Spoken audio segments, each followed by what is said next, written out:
Howdy, my name is James Freeman.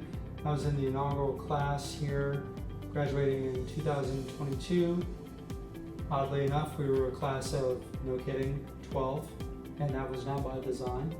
I was number 8 in our class of 12, and we got a really neat little coin with George H.W. Bush's likeness on it. It says, "Public service is a noble calling," number 8, next to my name. My job, I have my own business where I do business development and congressional relations support to companies looking to get into the intelligence community as well as the Department of Defense. I worked at a U.S. government agency that is part of the intelligence community for many years prior to coming to this program, and many graduates of this program were in said government organization. So you'd be walking down the hall and you would see the Bush School lanyards, and being a native Texan, someone who always wanted to go to Texas A&M, I reached out 12 years ago now, no, 13 years ago, talking about Professor Jim Olson, and I called him about 13 years ago, and he tried to talk me into leaving that government organization and coming back to Texas A&M, coming home to Texas, and coming to Texas A&M to finish the degree that I always wanted to get. And I would argue with Jim on the phone and say, "Jim, how can I leave the organization that you're sending people to right now that are walking down the halls with that beautiful lanyard on?" But I maintain that the day they opened the campus in Washington, D.C., I would be in the inaugural class. Well, when they finally got the authorizations, Jim called me and said, "All right, game on." So he held me to my word, and I have the ring to prove it. Having supported, again, that same government organization and knowing the head of HR for that government organization, or talent acquisition as they call it, I can tell you with absolute resolve that this degree will take you to the next level within your career path.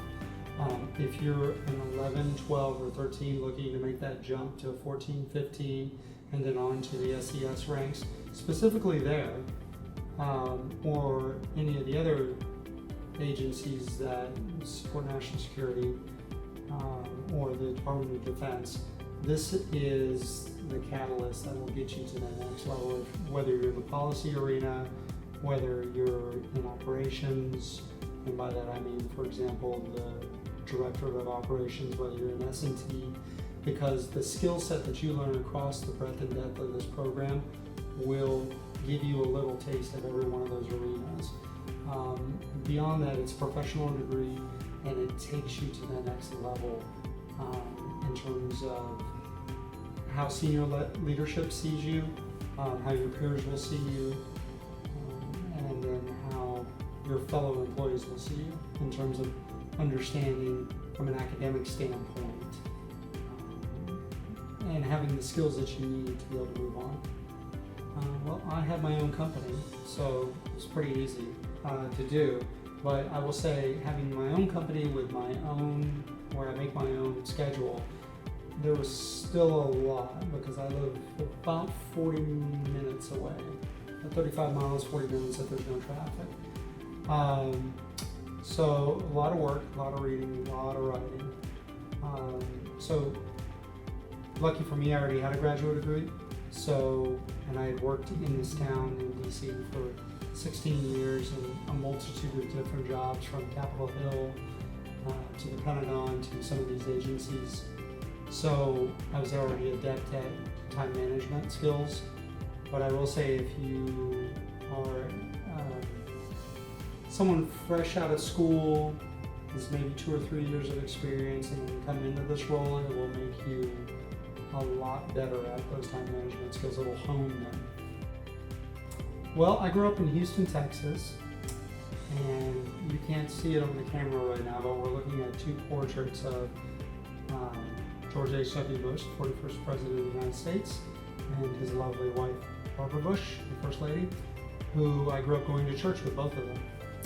And so Episcopal, they were Episcopal. So I can remember at the coffee hours, because we would get a lot of tourists that would come through our church, and they would want to come see the president because they knew that the president and first lady were there. And he would get a lot of tourists that would come through for the service, but they weren't allowed to come to the coffee hours. So not only was it the former president and first lady that would go to the coffee hours, but it was also Secretary Baker, a former Secretary of the Treasury, as well as Secretary of Commerce, whom the president met when they were both young men at the university, or at Houston Country Club, playing tennis actually, and they became lifelong friends, and they both were at the same church. So I grew up knowing all of them. And so for me, the opportunity to come to the Bush School has a very unique meaning. And so as you might imagine, I had a very discerning eye with regard to the leadership here, as well as faculty, feeling more of a personal kinship with the namesake of the school. And I have to say that I was very impressed on both fronts. Specifically with one professor in particular, his name is Dr. Lemon. I took multiple courses with him. A British national, expatriate who's living here, who's married to an American, and just a consummate professional, wide range of skill sets. I won't tell you what they are, you'll have to come take the classes to figure out what they are. But the fact that the Bush School was able to get a professor of this caliber was very impressive to me.